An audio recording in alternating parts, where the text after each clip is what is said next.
Маю приємність і честь запросити до слова власне нашого ключового спікера в рамках цієї секції, традиційного вже ключового спікера в рамках і пленарних засідань і секцій Кріса Вестона, який є президентом Вестон Консалтинг, базований в Варшаві, в Польщі. І Кріс сьогодні хоче виступити зі своїм коментарем, аналізом британського політичного ландшафту після парламентських виборів, які відбулися в травні цього року. І таке технічне питання, чи потрібен переклад з англійської мови, чи ми можемо обійтися без нього. Не потрібен? Тоді такої діло. Right, I just wanted to spend about 15 to 20 minutes just talking about the outcome of the recent elections in the United Kingdom in terms of the political parties. And in one sense, part of my talk will be almost a follow-up to a talk I gave here about 6 months ago on the United Kingdom Independence Party. At that time, UKIP were riding quite high in the polls. I think they were certainly the leading UK party in the European Parliament. But I explained for a number of reasons why I was somewhat sceptical about whether UKIP would effectively be able to maintain these high polling figures going into the general election. And there are a number of reasons, one of which I gave was that the UK parliamentary system, which is a first past the post. In other words, the winner takes all of the seats. It's not a proportional representation that exists in most of Europe, and I suspect even in this country, would basically operate against them. I think there are some other issues, together with sort of the image of the party and the personalities. But in certain respects, if I can perhaps blow my own trumpet, I think I was right in identifying one or two of the challenges that the rise of UKIP presented for the other political parties in the UK. General election took place. UKIP's presence in the Parliament, which was at the time in 2 seats, actually went down to 1. But the critical thing that I think perhaps might have missed some of the analysis that came out of the general election was that the UKIP won 3.9 million seats. That was effectively the same as the Liberal Democrats Party of 2.4 million votes and the Scottish National Party, which seems to have generated a lot of the headlines, which only achieved 1.5 million votes.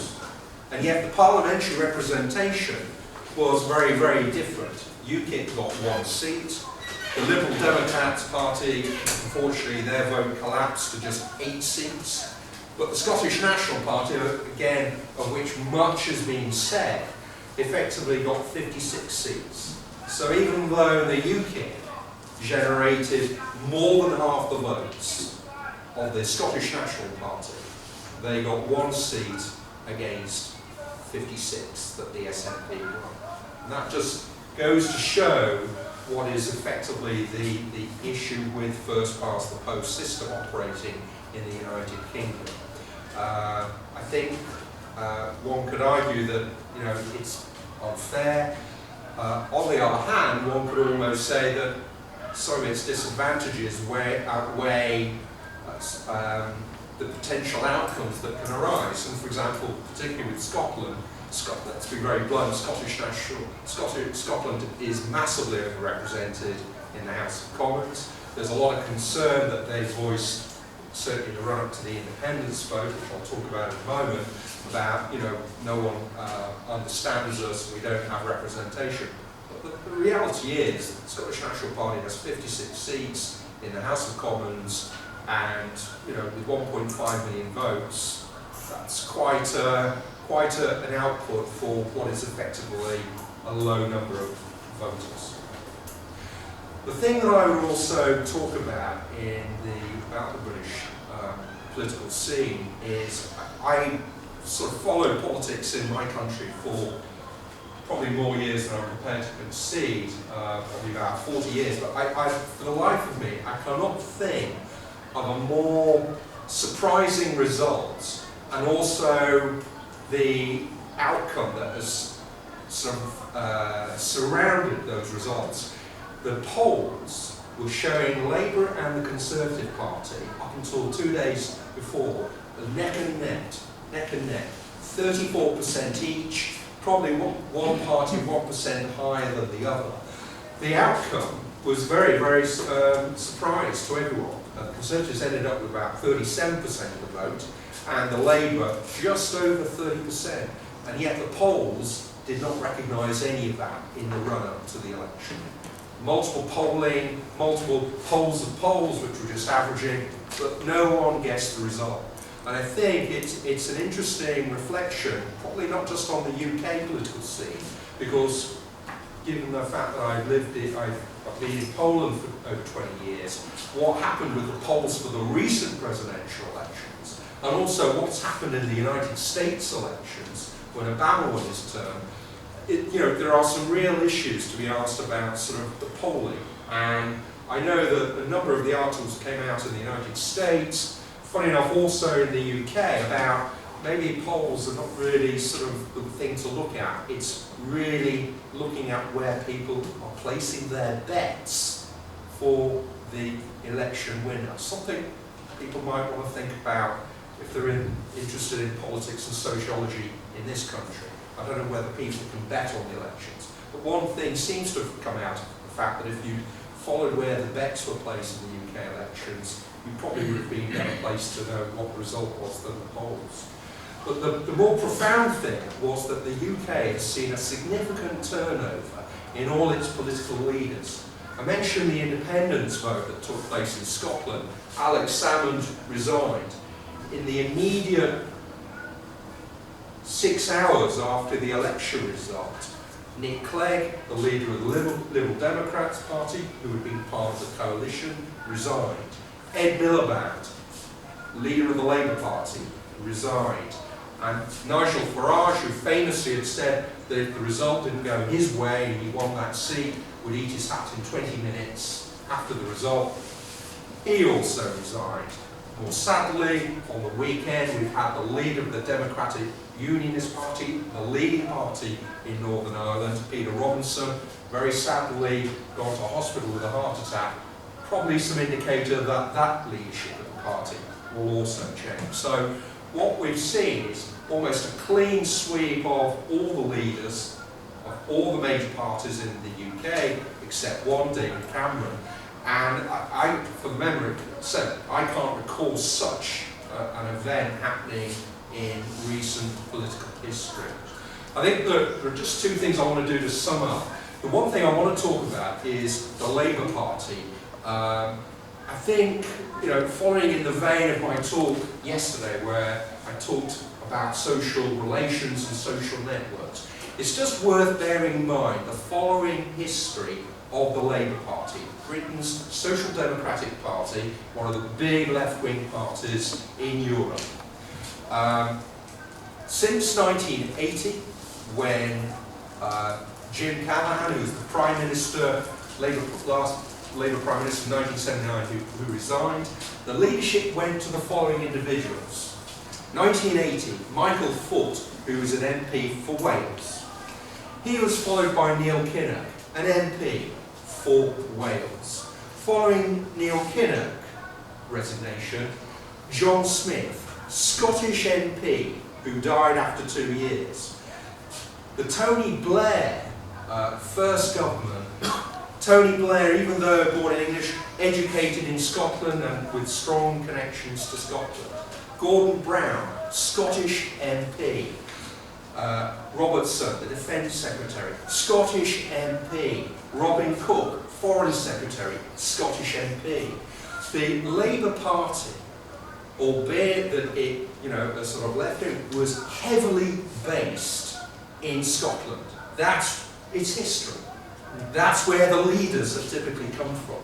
So for the Labour Party to effectively suffer a wipeout in Scotland has a very, very profound effect on what is going to be the future of the Labour Party over the coming decade, perhaps even more. You know, historically, Labour has taken its leadership and its senior cabinet members from Scotland. For now to effectively have no more than one representative in Scotland, I think has profound implications, which I think will still yet to come through. The problem with Labour, you know, sad to say, is that one finds it difficult to think of how they are going to come back, given that catastrophic loss in Scotland. If we look at what happened in 2010, the leadership challenge between the two Miliband brothers was very, very narrow. It was basically achieved merely with the union votes to bring Ed Miliband into leadership against his brother David, who subsequently retired from politics. Now, the unions, who remember are the big backers of the unions, always have been, always will be.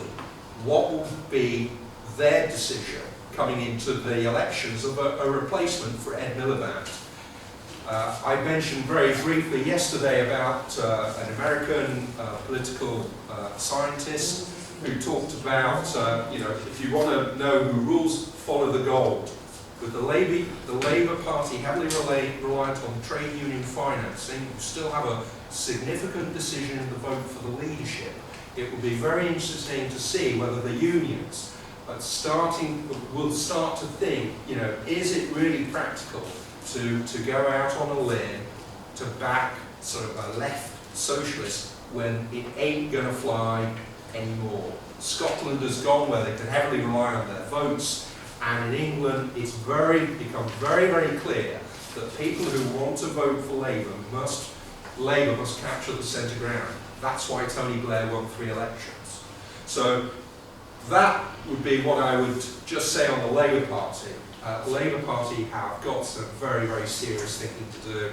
I doubt whether they will be in a position to really be able to secure power. Remember, there are about 100 seats behind the Conservative Party. There is going to be a very, very tough mountain to climb. It's a mountain they've climbed before, but I think without some real serious thought about how they're going to conduct themselves, I fear they will be out of the running for quite a period of time. Where does that leave us? Final words. I feel almost as if I've seen one of the old Kurosawa films, Last Samurai, remade as a spaghetti western with Clint Eastwood. Or people might remember the Bruce Willis film, Last Man Standing. David Cameron has ended up, one can only wonder, 9 months ago people were openly discussing whether David Cameron was really going to be the leader. Even during the election period, David Cameron was wondering whether he was going to be the leader. He basically announced that he would serve no more than another term as Prime Minister.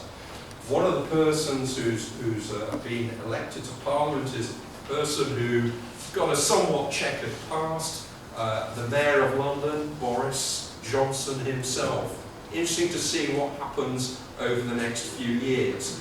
And I think the biggest issue facing the Conservative Party, which actually has a bearing on Ukraine directly because of European Union and the prospective future, is what happens with the Conservative Party and their, if I might say, their death wish need to revisit the membership of the European Union. Just over 20 years ago, John Major, who became Prime Minister, in another shock result, he had a majority of 21, and yet within a few months his whole government was unravelling over contradictions of the European Union. Mr Cameron hasn't got that majority, he's got a majority of about 3 or 4 on a good day. So for him, it will have been a Pyrrhic victory. Of course, I think all the indicators are that a number of Conservative backbenchers will never accept what he thinks he may be able to negotiate in Brussels or in the rest of the European Union capitals. That will also have an impact on the UK remaining as well, because obviously some of the talk is that if there is a vote to go out, Scotland may elect to try and become still a member of the European Union. So may well be a victory for the moment, but as I said, I think it's likely empiric, and there are going to be a lot of issues to be faced by the new government. Okay. Thank you. Тепер, шановні колеги, прошу питання.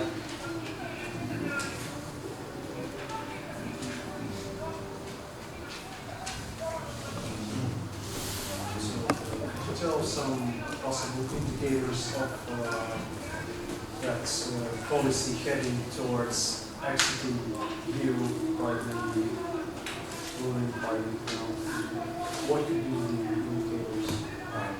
The indicators, I think, are going to be as follows.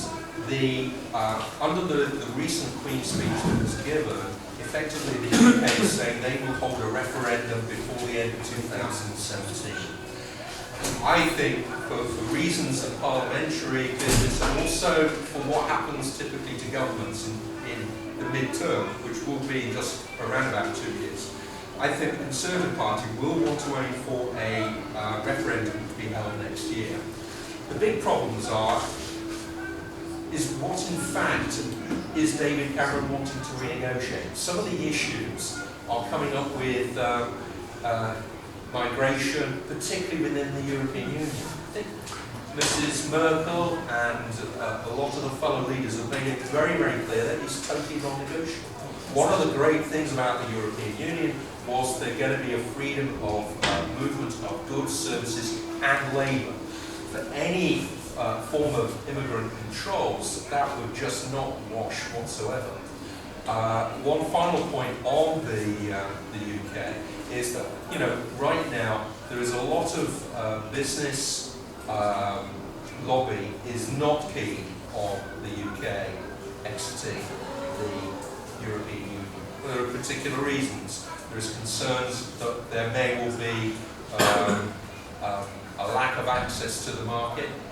Some of that could be debatable, but there is no doubt that the business lobby will not be happy about a UK potential exit. I think the biggest problem is no matter how careful you look at some of the indicators, and some of the indicators are that the British electorate, do still want to remain in the EU. You have a real serious concern that people may stumble into a no vote for a number of reasons. One, because they just have had enough of the Conservative government, period, after 2 years, or two, that you will have massive disruption in the Conservative Party because people don't particularly want to see an option that's going to be that we stay. They want out of the plan. And that will be potentially destabilising. I've got one question. After the elections, with Alex said we discussed the problems of the systems called the winner takes it all or first to be the past. And my question is connected to what do you think about the system? Is the problem in a system? An electional system. Or it's not a problem in the system? That's the first question. And the second one is connected to why then when the Labour Party was having power, they didn't change the system. Well, there are two things. Firstly, the Labour Party actually did only want to pursue very, very modest constitutional aims. They revamped the second house, the House of Lords, to remove a lot of the hereditary peers.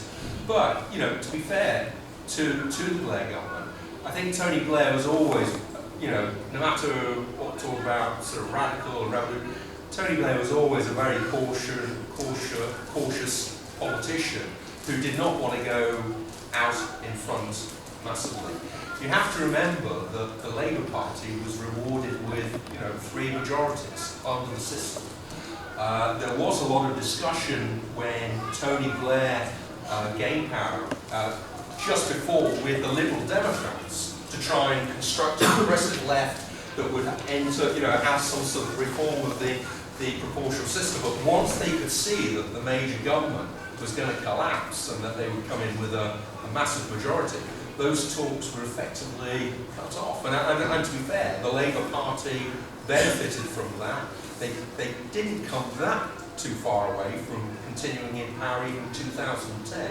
They only gave up essentially because the Conservative Party had got more seats than the Labour, and the Conservatives were able to put together a coalition with the Liberal Democrats. One of the strange fallacies of the election, just to finish the point, was that the Conservative Party and the Liberal Democratic Party, which remember had 302, this is 2010 result, 302 seats for the Conservatives and 56 for the LDP, not only had a majority of the seats in the House of Commons, but they also had a majority of the votes of the electorate. So it was essentially a more intrinsically fair result at the end of the day.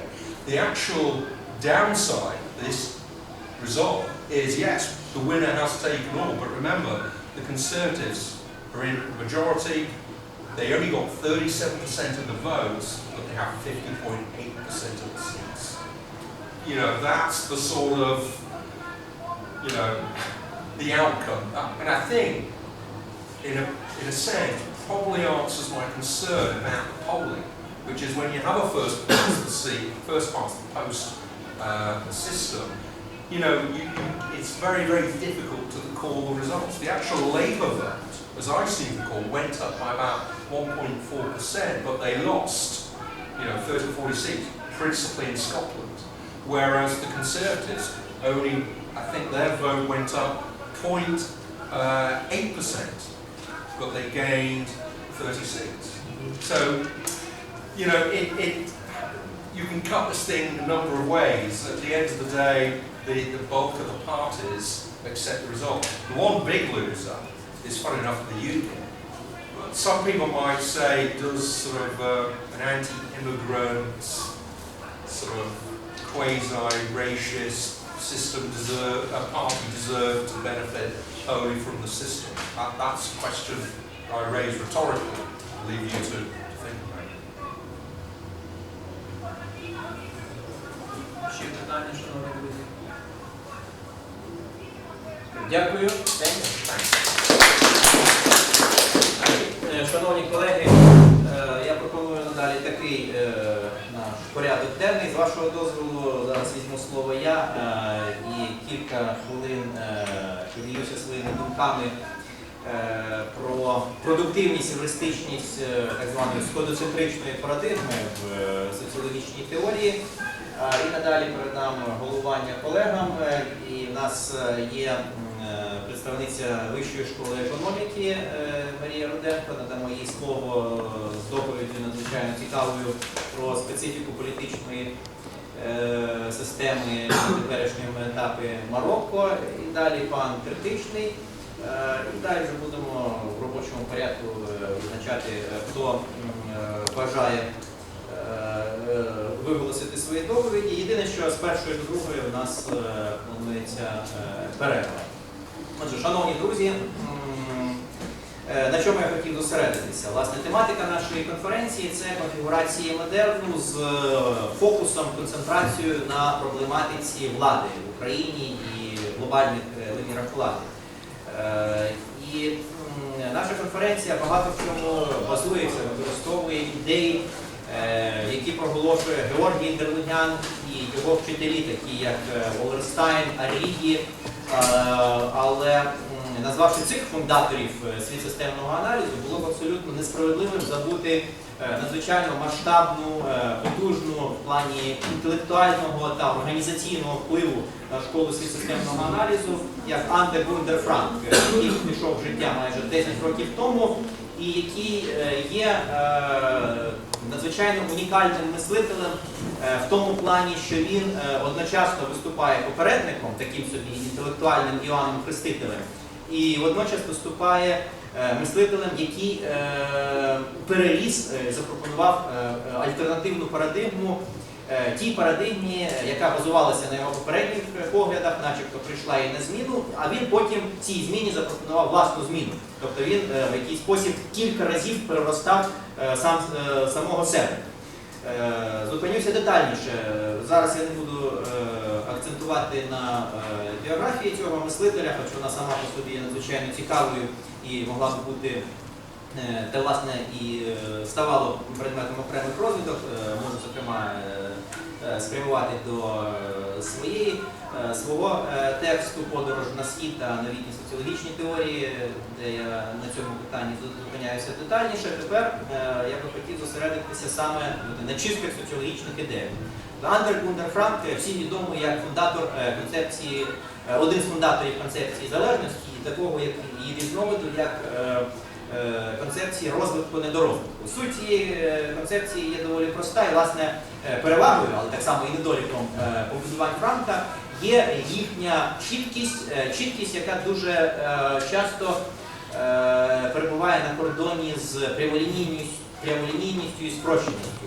Франк виокремлює один головний пункт, одну головну проблему, потім він пропонує одне головне рішення для цієї головної проблеми і, власне, на цьому і зосереджується, і всю свою інтелектуальну енергію присвячує просуванню саме свого головного питання, головного розв'язання головної проблеми. Тому суть теорії розвитку-недорозвитку є дуже простою. Світ є ієрархічно побудований, і він складається з двох ієрархічних рівнів – метрополія та периферія. Периферія є залежною у той або інший спосіб від метрополії. В більшості випадків історичних периферія зазнавала військових завоювань колонізації. Відповідно, розвиток периферії повністю підпорядкований інтересам монополії. Будь-який розвиток, який відбувається за межами метрополії на теренах периферії, є не самостійним, є однобічним і задовольняє кон'юнктури, інтереси метрополії. За яскравий приклад править історія Аргентини, яка на початку ХХ століття мала рівень ВВП на душу населення вищий, ніж в Швейцарії, але цей добробут Аргентини базувався на експорті яловичини до Британії. Перша світова війна розірвала ці торгівельні зв'язки, і, власне, від цього удару аргентинське суспільство і економіка не можуть поговтатися і 100 років після Першої світової війни. Це яскравий приклад вузької спеціалізації, підпорядкування значущих сегментів суспільства і економіки, периферійного суспільства інтересам метрополії, які, повторююся, є кон'юнктурними, і за умов зміни цієї кон'юнктури настає крах. Як дуже яскраво написав британський історик Ерік Гобсбаум, що Куба асоціювалася з цукром і сигарами, Аргентина з тою самою яловичиною, якісь інші країни з хлібом, житом.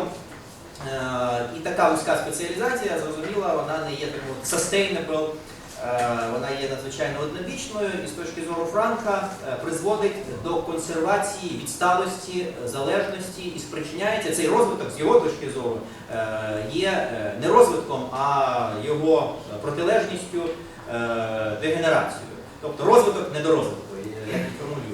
І, власне, ці побудування, ця теорія стала базисом для вже конструкцій Іммануїла Волlerстайна, його світсистемної концепції, але Волlerстайн іде далі і він вибудовує трирівневу ієрархічну структуру світсистеми, ядро, напівпериферія і периферія, де напівпериферія виконує функції, за словами самого Волlerстайна, середнього класу, який стабілізує всю систему в цілому, абсорбуючи шоки протилежних антагоністичних рівнів, а саме ядра і периферії. Тобто, здавалося б, концепція Франка в якому діалектичному сенсі зазнала зняття, була інкорпорована в світсистемну теорію, ну і стала надбанням, власне, історії соціальної і економічної теорії. Аж раптом Франк, як гарний такий термін, англомовний, reinvents himself, і це reinvention, перевинаходження самого себе, відбувається в 90-ті роки. Франк з притаманною йому інтелектуальною енергією, емоційністю і потугою атакує свій системний аналіз, але вже не з позицій теорії залежності, розвитку, недорозвитку, а з позиції нової теорії, яку він називає теорією соціальної системи. І зараз, що найбільше мене цікавить і що є найбільш релевантним в тематиці нашої конференції, це питання економічної влади. Аргументація Франка є такою. І, власне, знов-таки, тут він, коли ми познайомимося з його аргументами, начебто не пропонує якихось принципових відкриттів. Він говорить про всі ті речі, які ми знали і бачили, які взагалі-то згадуються в підручниках. Проблема в тому, що всі ці речі згадуються дискретно, вони не є елементами єдиної системи, і системи знання і інтерпретації такої. Відповідно, ми поінформовані, що в Китаї винайшли те, інше, друге, третє, десяте, але ми ніяк це не пов'язуємо з статусом Китаю як економічної потуги в світі 15-го сторіччя, наприклад. Винайшли добре, потім щось трапилося, якесь одне завоювання, друге завоювання. Китай зійшов на нівець, але з 15-го сторіччя Колумб відкриває Америку, починається колонізація, європейська експансія, європейське диво, піднесення Європи. Європа стає домінантною силою, тип організації європейських суспільств починаються асоціювати з модерном, ідеєю, практиками модерну. Цей тип стає взірцевим. Він підтримується силою не тільки ідеологічною, але також силою військовою, силою політичною. І врешті-решт суспільства західні, в широкому розумінні цього, стають і домінантними, гегемоністичними в світовому плані. Все решта стають або безпосередніми їхніми колоніями, або зводяться до статусу де-факто колонії, як, наприклад, той самий Китай. Відповідно, для нас ця інформація про якусь там значущість Китаю, китайської цивілізації має суто історичний характер, але ніяких висновків таких загальнотеоретичних ми з цього не робили. Франк пропонує здійснити, як він висловлювався, переорієнтацію, тут він послуговується вдалою грою слів, переорієнтацію соціологічної теорії як такої.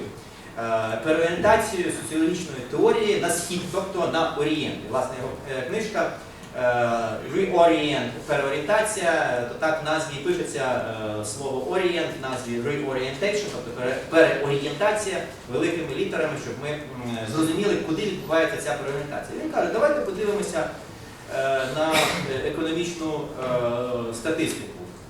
І що ми побачимо?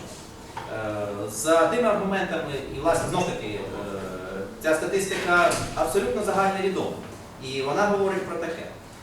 Середина 19 століття, тобто вже пройшли десятиріччя, років 60-70 після початку індустріальної революції в Британії, тим не менш, доля ВВП, доля Китаю в світовому ВВП перевищувала долю Британії.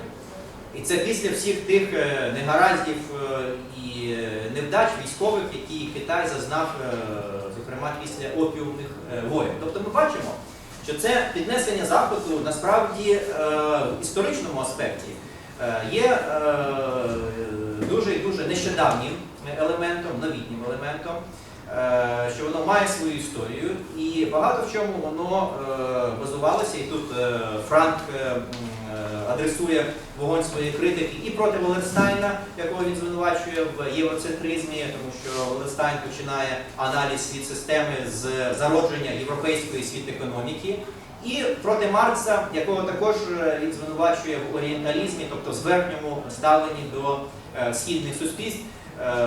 Всі ми пам'ятаємо цей пасаж з маніфесту комуністичної партії, який є пеаном на адресу європейського капіталізму, європейської буржуазії, попри те, що позірна мета Маркса зруйнувати капіталізм і буржуазію. Так от, Маркс пише там, що дешеві ціни товарів є тою артилерією, яка руйнує китайські стіни ізольованості східних варварських суспільств.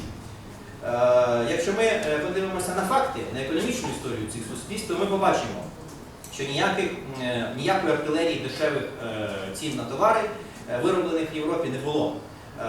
Європейці змогли конкурувати з, наприклад, китайцями, промисловцями, китайськими торговцями в першу чергу за допомогою застосування переваги у військовій силі. Саме це було їхнім головним аргументом. Постає питання, чому Європа здобула, попри цю вже продемонстровану і доведену не тільки Франком відсталість економічну, чому Європа спромоглася досягнути переваги військово-політичної. Тут нам в нагоді стають побудування Джека Голдстоуна, який пропонує таке собі пояснення, чому саме Європа спромоглася сформувати ті інституції, які дозволили їй стати домінантним регіоном світу. Якщо ми подивимося на 15 століття, навіть 17 століття, то ми побачимо таку картину. Для сучасників економічним центром світу, глобального світу, був Схід і, зокрема, Китай. Європа не могла запропонувати ніяких конкурентоспроможних товарів, які пропонував Китай на світових ринках. Все світло, яке отримувалося з колоній в новому світі в Америці, воно йшло в Китай, в першу чергу в Китай, в обмін на ті товари, порцеляну, шовк і багато іншого, які пропонували китайські виробники, які користувалися шаленим спросом, попитом в Європі і яким не було альтернативи всередині європейських країн. Тобто Європа була незаможною периферією, але Європа, тут як це прислів'я є, не було б щастя, але нещастя допомогло. Тут нещастя Європи, відсутність єдності, наявність постійних воєн поміж окремими державами, відсутність загальноєвропейської юрисдикції, неспроможність встановити загальноімперський лад, такий, який був в Китаї, спричинився до надзвичайно активній боротьбі, по-перше, за мобільний капітал, по-друге, розвитку збройних сил. Власне, тому, в чому Китай, який спромагався контролювати величезні теорії, не мав такої особливої потреби. Ну і те, що, до речі, стосується звинувачень на адресу китайської цивілізації, притаманній пасивності, яка йде ще від Веберу, які тут ми змушені також подивитися правді в очі, попри всю свою велич і геніальність, був продуктом свого часу. Він не був сходознавцем, китайської мови не знав, і, власне, свої висновки про вплив релігії Китаю, конфуціанства, даосизму будував переважно на спостереженнях, на роботах європейських християнських місіонерів, які за визначенням були партійні і ідеологічні. Тому що, зрозуміло, мета християнського місіонера довести, що локальні релігії вони є неповноцінними, треба необхідно переходити в християнство. І саме такими були джерела інформації Вебера, на основі яких він робив вислід, пасивність, максимум пристосування до реальності, яку пропонують релігії Китаю, але аж ніяк не трансформації, завоювання цієї реальності. Так от, просто такий закид на адресу китайської цивілізації полягав в тому, що от європейці ж попливли до нового світу, шукати нові світи, тобто в них був якийсь драйв такий завойовувати світ. Чому китайці нічого такого не зробили? Це не зовсім так. В 15 сторіччі китайці зорганізували цілу серію надзвичайно масштабних і далекосяжних морських океанських експедицій. Але просто тут проблема китайців полягала в тому, що в результаті цих експедицій вони не знайшли, ну, окрім екзотичних тварин, які вони привозили з Африки і інших частин світу до імператорського зоопарку, вони не знайшли такого, чого в них не було і що б їх могло зацікавити. Тобто вони виступали з позиції сили, з позиції заможності. Все, що вони побачили, було на набагато нижчому рівні розвитку і нічого їм запропонувати не могло. Європейці виступали з позиції незаможності, бідності, розпорошеності, тому вони були готові, раді поїхати, пливсти будь-який кінець світу для того, щоб збагатитися. Георгій Делонян наводить такий приклад.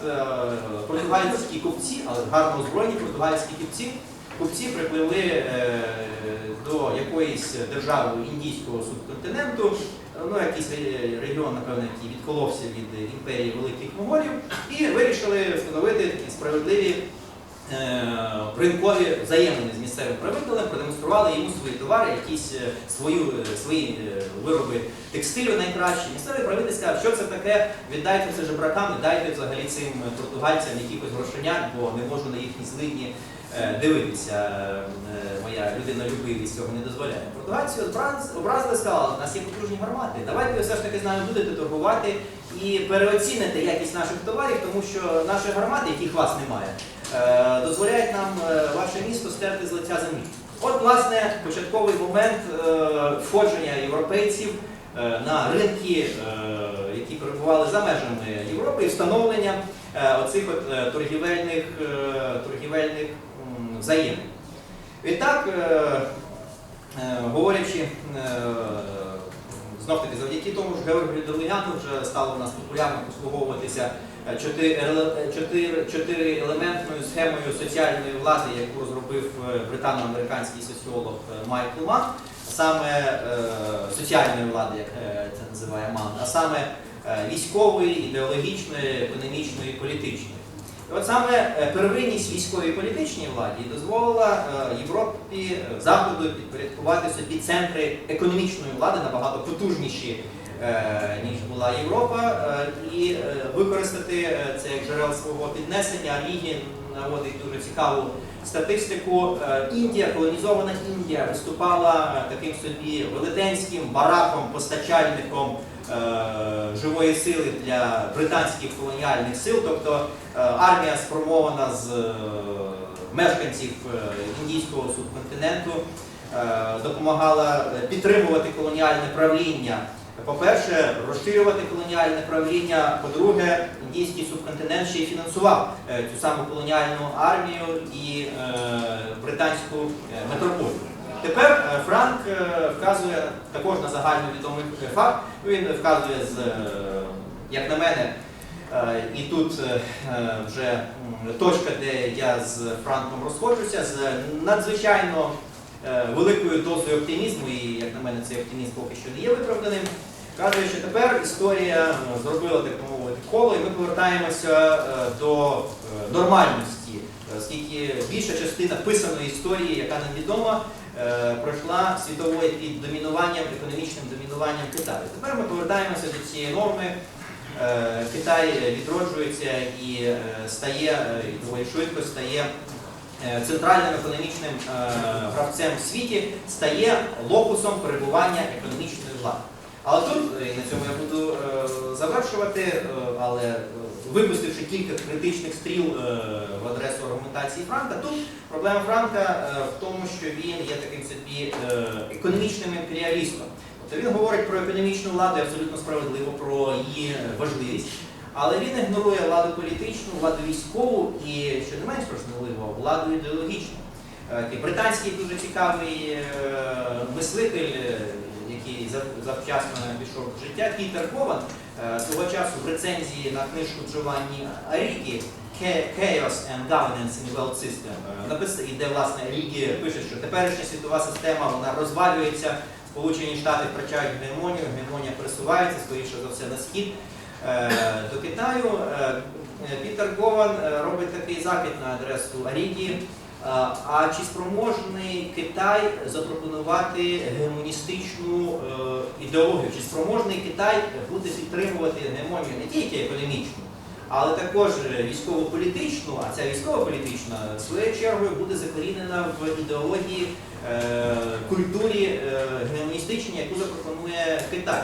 Наразі ми не бачимо таких зрушень, не бачимо таких перспектив. Відповідно, той сценарій, який пропонує Франк, він, безумовно, є однобічним і одновимірним. І тут ми повинні враховувати взаємодію, такий інтерплей всіх чотирьох вимірів соціальної влади, а саме економічної, політичної, ідеологічної і військової, не впадаючи в такий собі економічний детермінізм. Дякую за увагу. Шановні колеги, якщо у вас є питання, з задоволенням на них А можна таке питання? А чи союз Китаю з Росією не дасть йому змогу стати таким, як йому? Ну, справа в тому, це дуже слушне і влучне питання. Знов-таки не можу не згадати публікації Джованні Арігі, про якого Дерев'ян неодноразово згадував. У нього також надзвичайно цікава біографія. Він походив з родини дуже заможних міланських капіталістів, тому він був знайомий з капіталізмом практично зі свого дитинства. Тобто він знав, що таке капіталізм, як він працює. Але він завжди дотримувався таких лівих поглядів і викладав тривалий час в Америці. І, власне, з Wallersteiном був одним з засновників світ системного аналізу. Так от, Арігі в одній з своїх публікацій кінця 90-х років, де він аналізує піднесення Східної Азії у довготривалій перспективі. 500 років, 100 років, останні 50 років. Тобто які злети і падіння Східна Азія, Японія, Китай як центральні гравці зазнавала впродовж цього періоду. І там він оперує показниками і світового ВВП, і він робить примітку, повторюсь, наприкінці 90-х років, що в показники світового ВВП я не включаю країни колишнього Радянського Союзу та Східної і Центральної Європи, колишнього соціалістичного блоку, через їхню незначущу долю в світовому ВВП. В минулому році, в 2014 році, доля Росії в світовому ВВП складала 2%.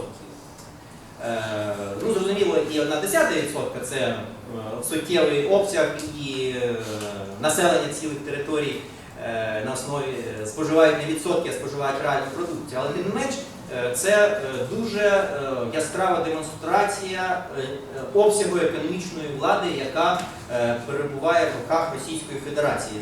В 2013 році, коли була інакша кон'юнктура, на нафту і газ доля Росії в світовому ВВП була 3,5%. Все одно мова не йдеться про якісь там 10%. Тобто економічна влада в руках Російської Федерації не є значущою.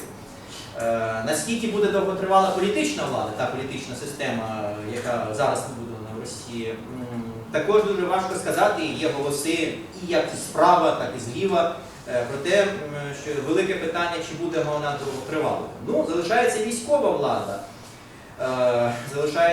влада. Але знов-таки, якщо говорити про ядерний потенціал, то все ж таки живемо ми в світі, який усвідомлює про те, що ядерна зброя – це гарантія загального самознищення, а те, що стосується конвенційних збройних сил, то, як кажуть військові експерти, Росія спроможна ефективно брати участь в одному локальному конфлікті. І все, не більше. Відповідно,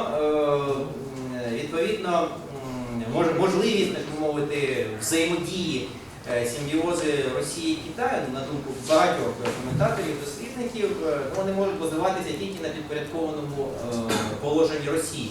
Але тут економічна влада вступає в суперечність з економічною, політичною, ідеологічною. Чи російський політичний клас погодиться на такі умови? І тут буде вибір бути, так мовити, бідними, але гордими, незалежними, без Китаю, або втратити свою ідентичність, втратити самостійність і виграти економічно, але програти політично, військово, ідеологічно. І це вибори, так мовити, вже перед російським політичним класом. І, звичайно, тут багато висока ступінь кон'юнктурності і випадковості. Але вважати такий союз панацеєю і вирішенням питань всіх цих двох сторін на всі випадки життя, я би застигнувся. Можна небольшой коментар? Так, є тут було питання, скажу. Чи згадує в своєму дослідженні Джек Голдстоун, що успіх Європи розпочався десь наприкінці 12 століття, коли було розігнано орден тамплієрів і введена брактеатна фінансова система. Магдебурзькі брактеати, ну, можливо, хтось не чув, я одним реченням нагадаю, заборонялися відсотки на позики грошей.